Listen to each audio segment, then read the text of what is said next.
Of course, you can't deny this could be the most beautiful premium smartphone that you can buy in around 30,000 of price segment. This is the OPPO Reno 7 and it's almost a month I'm using this phone, and it's time to talk about the full review of this phone. Should you buy this phone or not? Well, in this price segment, there are some great devices.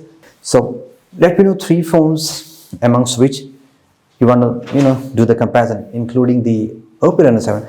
I think the Xiaomi 11i is a good option. So like I told you at the start, yes, this phone is very beautiful, premium looking phone. So you will say it's an iAndroid. Of course, you know that like the design is inspired definitely from the iPhone's latest series like 12 series, 13 series, definitely inspired from there. It has a metal frame, it has a green accented power button, it has a good speaker design is clearly of the different one. USB Type-C dual 5G buttons at the same place where you get on the iPhones too. Yeah, it's an iAndroid. And actually it's a very comfortable phone. And the feeling that you get when you hold a boxy design phone, I think is much solid than you hold a phone has a rounded back panel. And about the back panel, this one is exciting. Company is calling it as a glow design. Obviously it changes color like you have seen on the OPPO phone like the Reno 6, also on the Vivo V23. According to the OPPO, they have used some aerospace technology like the Vivo has used them on their phone. Whatever, it looks cool, it has a different so many thousands of line. Could be that's why it is an aerospace technology. Okay, but now you know you are carrying something related to the skies. Getting inside, you get a in-display fingerprint sensor which is fast, accurate. And about the display, this display is 6.43 inches Super AMOLED display. Of course, you will get the full HD, but you just only get the 90 Hz refresh rate. Also, the brightness is just 600 nits, not too much, it's just 600 nits. This is the maximum peak brightness. So this kind of display actually deserves a price segment of around 15 to 20k, because this is what you get on those kind of price segment. On this price segment, you know that like you can get up to 144 Hz like the Motorola. You can get 120 Hz guaranteed. You will get a lot more brighter phone like this. It has just 600 nits. You can get up to 1300 nits, 1100 nits very easily.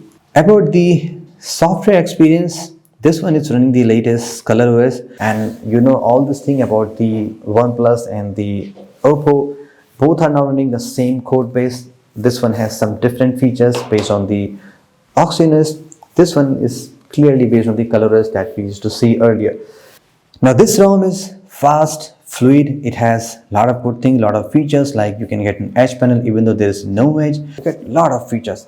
But the problem I get is they try to force you to use some of the application as a default, like even if you don't want to use them. For example, the messaging application, I mostly use the Microsoft SMS Organizer. When I'm trying to set this as a Microsoft default application, after some time it just changes to the default one. Like due to safety, they're moving it to default one. Same with the phone dialer. Sometimes background applications, they're being killed automatically just to save power and battery tips. I mean, there's so many things happening on this ROM. So in short, like if you have bought this phone, you know that you have paid a good amount of money, but eventually it will feel like you're not controlling this phone. Like in some way they are controlling you, like they are forcing you to use what they want rather than what you want to use. That's the only problem I feel when I use these kinds of phones. You get these kinds of problems every day. This is what I can say about the software. It is still based on the Android 11. Technically it should be Android 12, then you will at least get 13, 14, but now you're going to get maximum Android 13. That's it. About the performance, you will get the Snapdragon 778G 5G processor. It's a very good processor.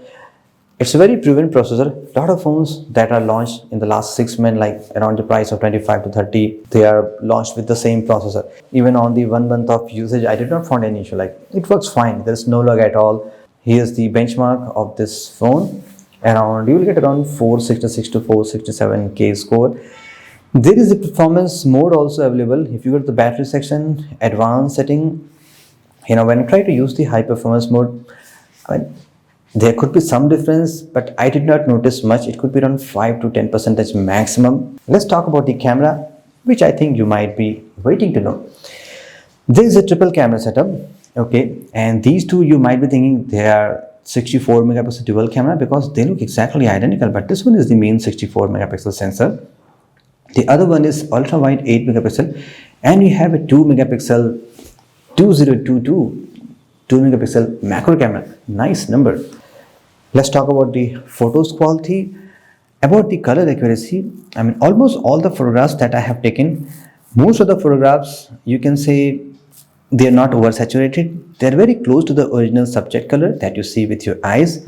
Sharpness, details, everything is very good with this phone. In some colors like yellow and the bright red, they are not as vibrant as they should. This is what I feel. Otherwise, in most of the situations, they are okay. If you take indoor shots, color reproduction is good, details are good, noise is very less, they work fine.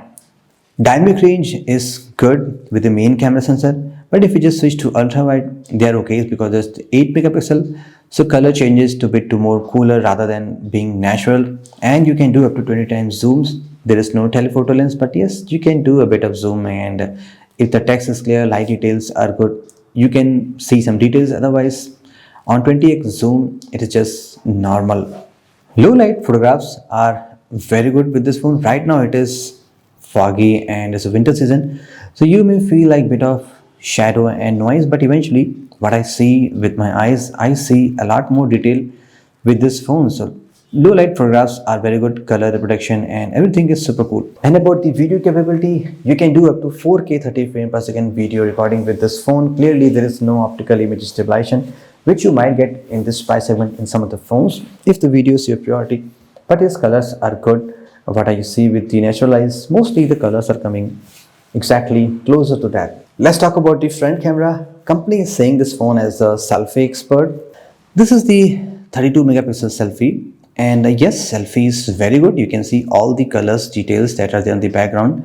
They are completely natural. And portrait is again very good. You can see individual hair details are preserved. So selfie is clearly very good. Yes, you can call it as a selfie expert, but not a selfie oriented phone. Then for that kind of scenarios, you have to go to the Vivo V23. Okay, let's talk about the battery. You can charge any phone via a cable USB Type-C. That means this phone supports reverse charging. And as you can see on this phone, there's a charging symbol. In the box, you will get a 60-watt charger. It takes around 40 to 42 minutes to completely charge your phone. About the battery backup, I mostly use this phone on the dual SIM card plus Wi-Fi. On the mixed usage, I easily cross 1 day. On the very heavy usage, yes, on the end, I get around 10 to 15%. Like you do a lot of gaming, you went outside, use a lot of maps and hotspot, all this thing. It's a complete 1 day phone because just 4500 milliamps. Let's check out the audio sample.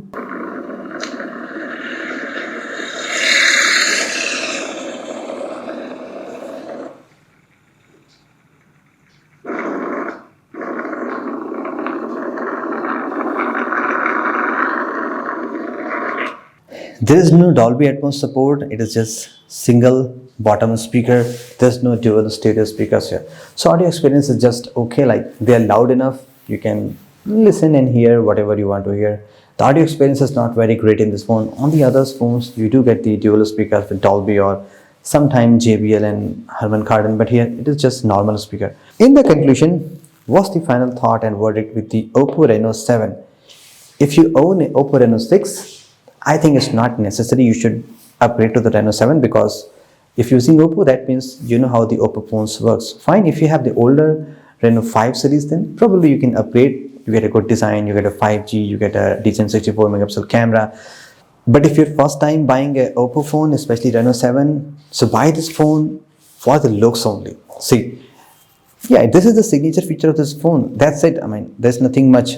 It looks premium. It has a good design. It feels nice. Pricier phone. The display is just okay. Performance is good. Rear camera is okay. Speakers are normal.